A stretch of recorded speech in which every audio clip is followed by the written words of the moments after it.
Shalom pemirsa CB Indonesia, senang sekali pada kesempatan kali ini saya bisa berjumpa lagi bersama dengan Anda sekalian di pertemuan untuk membahas buku dengan judul Bersama Tuhan di Waktu Fajar. Buku ini dituliskan oleh Nyonya Ellen G. White, yaitu salah satu seorang penulis Kristen di mana ia mendapatkan ilham langsung dari Tuhan sehingga dia menuangkan isi pikirannya itu ke dalam buku-buku hasil tulisannya. Dan juga melalui buku ini kita akan diajak dengan doa dan bimbingan darinya, kita dapat diyakinkan bahwa pada hari yang mulia itu ketika Yesus kembali untuk mengklaim miliknya, bahwa kita akan menunggunya di sana dengan tangan terbuka dan disambut kehadiratnya yang kekal. Nah, buku ini juga akan membimbing kita agar pada saat pagi hari ketika kita bangun, kita itu harus selalu berhubungan dengan Tuhan. Begitu juga pada malam hari, ketika kita mau tidur, kita itu harus selalu berhubungan dengan Tuhan.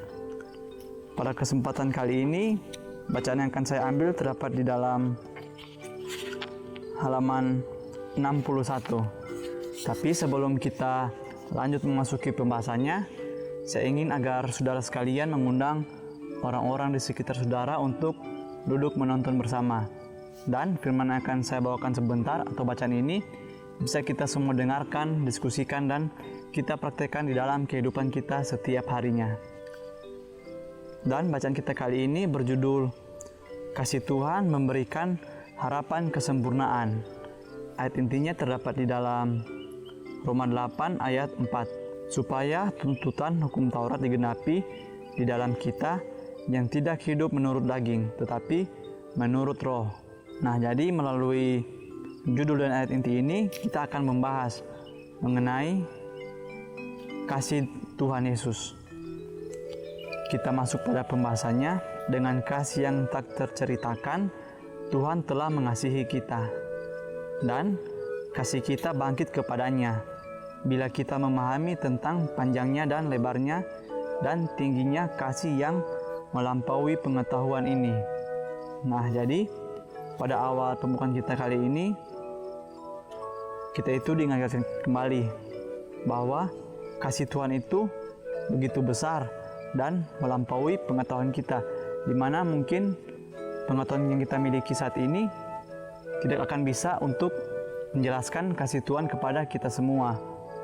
Contoh yang paling kecilnya itu ketika kita bangun di pagi hari, Tuhan masih memberi nafas kehidupan kepada kita sehingga kita bisa untuk hidup dan melakukan tugas-tugas kita. Begitu juga ketika kita berada di jalan melakukan aktivitas, Tuhan itu masih memberikan kasih-Nya sehingga kita bisa terhindar dari segala macam bahaya di dalam kehidupan kita. Oleh penyataan keindahan Kristus yang menarik, oleh pengetahuan akan kasih-Nya yang dinyatakan kepada kita sewaktu kita masih orang-orang berdosa. Hati yang keras, luluh dan takluk, dan orang berdosa diubah dan menjadi anak surga. Nah, di sini sangat indah sekali ya saudara. Dikatakan bahwa oleh penyataan keindahan Kristus yang menarik, pengetahuan dan kasih-Nya dinyatakan kepada kita sewaktu kita masih menjadi orang-orang yang berdosa. Nah, seperti yang kita ketahui bersama bahwa ketika Yesus hidup pada zaman dahulu, Dia itu melakukan kebaikan kepada semua orang, tidak memandang siapapun itu. Dan kita juga ketahui bersama, pada saat waktu Ia akan disalibkan, Ia mengetahui bahwa orang-orang ini akan mengkhianati saya suatu saat nanti. Dan itu tentu saja terbukti. Tetapi pelajaran yang bisa kita ambil di sini, kita itu tidak boleh terlalu berharap kepada orang dan bergantung kepada orang. Mungkin saja kita itu memiliki sahabat, teman dekat kita atau saudara. Kita itu diajarkan bahwa kita tidak boleh bergantung kepada manusia, dan diajak juga kita itu harus bergantung hanya kepada Tuhan. Dan tentu saja ketika kita berharap kepada Tuhan, kita itu tidak akan dikecewakan. Tuhan tidak menggunakan ukuran wajib. Kasih adalah alat yang digunakan untuk membuang dosa dari hati. Olehnya, Dia mengubah kesombongan menjadi kerendahan hati, dan oleh permusuhan dan ketidakpercayaan menjadi kasih dan iman. Nah, jadi selanjutnya juga kita itu diajarkan bahwa Tuhan itu memberikan kasih kepada kita semua, sehingga dari kasih itu, kita itu mau untuk membuang dosa di dalam hati kita. Dan juga melalui kasih, permusuhan dan ketidakpercayaan itu bisa menjadi iman. Dan tentu saja, melalui kasih, mungkin hatinya kita itu dulunya berdosa, yang selalu mementingkan keinginan kita sendiri, mementingkan ego kita sendiri. Tetapi karena adanya kasih seperti kasih Yesus kepada kita semua, Yesus ingin juga kita mempraktikkan kasih itu kepada orang-orang di sekitar kita. Mungkin dalam skala kecil kita bisa mempraktikkan kasih itu di keluarga kita dengan cara membantu keluarga kita. Mungkin ada keluarga kita yang kesusahan, kita itu harus dengan sukarela untuk membantunya. Dan untuk selanjutnya kita juga bisa membagikan kasih kepada orang-orang di sekitar lingkungan kita, tempat kita bekerja, bersekolah, atau di dalam masyarakat yang berada di lingkungan kita. Jadi, ketika kita mau mempraktikkan kasih itu, mungkin itu hanya hal yang kecil saja, tetapi jika hal tersebut kita lakukan secara terus-menerus, maka orang-orang di sekitar kita juga itu bisa melihat tingkah laku kita, sehingga melalui kasih yang kita sebarkan di orang-orang sekitar kita, mereka juga bisa melihat bahwa kehidupan kita ini merupakan kehidupan yang berbeda. Mengapa? Karena kehidupan kita ini membagikan kasih yang Yesus Kristus ajarkan untuk orang-orang di sekitar kita. Orang-orang Yahudi telah bekerja keras untuk mencapai kesempurnaan dengan upaya mereka sendiri. Dan mereka telah gagal. Kristus telah mengatakan kepada mereka bahwa kebenaran mereka tidak akan pernah masuk kerajaan surga. Nah, jadi di sini juga disinggung sedikit mengenai kehidupan orang-orang Yahudi pada zaman Tuhan Yesus, di mana mereka itu terlalu atau bisa dikatakan sedikit fanatik. Mengapa?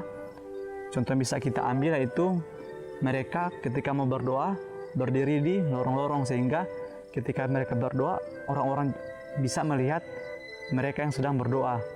Dan juga pada hari Sabat mereka memiliki berbagai macam aturan yang begitu ketat. Tetapi berbeda dengan halnya Yesus itu mengajarkan kepada kita apabila kita mau berdoa, kita itu harus masuk di dalam kamar kita di balik pintu tertutup dan kita berdoa. Nah, di situ ketika kita berdoa hanya kita yang tahu dan hanya Tuhan saja. Sehingga ketika kita berdoa dengan sungguh-sungguh, maka doa kita itu pasti akan didengarkan oleh Tuhan. Berbeda seperti dengan orang-orang yang mau berdoa di tempat umum, sehingga orang-orang lain bisa melihat mereka berdoa. Sekarang dia tunjukkan kepada mereka tabiat kebenaran yang akan dimiliki semua orang yang masuk surga. Di seluruh khotbah di atas bukit, dia, yaitu Tuhan Yesus, melukiskan buah-buahnya. Dan kini dengan satu kalimat, dia menunjukkan sumber dan sifatnya. Jadilah sempurna sebagaimana Tuhan sempurna. Hukum itu adalah suatu catatan dari tabiat Tuhan. Jadi Tuhan itu telah memberikan contoh kepada kita. Kita juga bisa membacanya di dalam Alkitab, yaitu mengenai khotbah di atas bukit, di mana dalam khotbah di atas bukit itu Yesus itu mau mengajarkan kepada kita semua arti dari kasih, di mana kita itu harus mementingkan kepentingan orang lain, barulah kita mementingkan diri kita sendiri. Nah, di sini juga kita harus mempraktekannya di dalam kehidupan kita sekarang ini. Mungkin kalau kita lihat saat ini, ketika kita dihadapkan dengan dua pilihan, yaitu membantu orang lain atau mementingkan diri kita sendiri, kita itu mau memilih untuk mementingkan kepentingan saya dulu, baru saya mau untuk membantu orang lain. Tetapi berbeda dengan ajaran Tuhan Yesus, di mana dia mau kita itu harus membantu dulu orang lain, barulah kita bisa melakukan sesuatu untuk kepentingan kita sendiri. Lihatlah dalam Bapamu yang di surga, suatu manifestasi prinsip-prinsip yang sempurna, yang merupakan fondasi pemerintahannya. Tuhan adalah kasih, bagaikan sinar terang matahari, kasih terang dan sukacita mengalir keluar dari Dia kepada seluruh makhluknya. Sifatnya adalah memberi, hidupnya sendiri adalah aliran kasih yang tidak mementingkan diri. Nah, jadi seperti yang kita ketahui bersama bahwa sinar matahari itu terbit untuk menyinari seluruh dunia ini. Sinar matahari itu terbit tidak hanya untuk orang-orang yang baik saja, tetapi untuk semua orang. seperti halnya Yesus, dia itu mau berbuat baik kepada semua orang. Tidak hanya orang-orang yang berbuat baik saja, tetapi orang-orang juga yang berbuat jahat. Di situ Yesus mengajarkan kepada kita bahwa kita itu harus mau memiliki kasih. Seperti halnya matahari yang terbit kepada semua orang, Tuhan juga mau agar kita itu membagikan kebaikan kepada semua orang. Mungkin kalau kita membagi kebaikan kepada orang baik saja, tapi tidak membagikan kebaikan kepada orang yang pernah menyakiti kita, itu tidaklah benar, karena Tuhan mau agar kita memberikan kasih kepada semua orang di sekitar kita. Dia katakan kepada kita semua bahwa kita itu harus sempurna seperti Dia. Dalam sikap yang sama, kita harus menjadi pusat terang dan berkat kepada lingkungan kita yang kecil, sebagaimana Dia kepada alam semesta.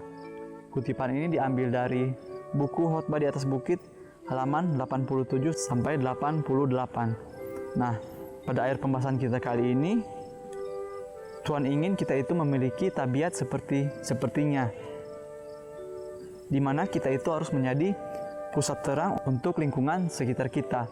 Seperti yang saya katakan sebelumnya, di mana kita itu harus menjadi terang dari hal yang terkecil, yaitu di dalam lingkungan keluarga kita. Selanjutnya kita itu bisa memancarkan kasih itu kepada lingkungan tempat kita tinggal, tempat kita bekerja, tempat kita bersekolah, dan tentu saja lama-kelamaan itu akan menjadi suatu kebiasaan di dalam kehidupan kita.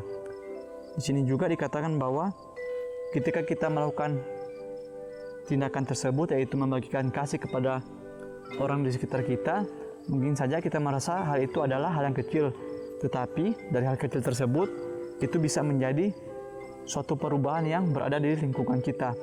Seperti halnya Yesus, Dia itu membagikan kasih-Nya untuk alam semesta ini. Nah, jadi kesimpulan atau pelajaran yang bisa kita ambil pada kesempatan kali ini, kita itu harus mempunyai sifat yang rendah hati dan mau membagikan kasih Yesus Kristus untuk orang-orang di sekitar kita. Mungkin ini saja bacaan atau pelajaran yang bisa saya sampaikan kali ini. Kiranya melalui bacaan ini, kita itu harus memiliki kasih di dalam kehidupan kita setiap harinya. Sampai bertemu lagi di pembahasan berikutnya. Saya bawa dalam nama Tuhan Yesus. Terima kasih. Amin.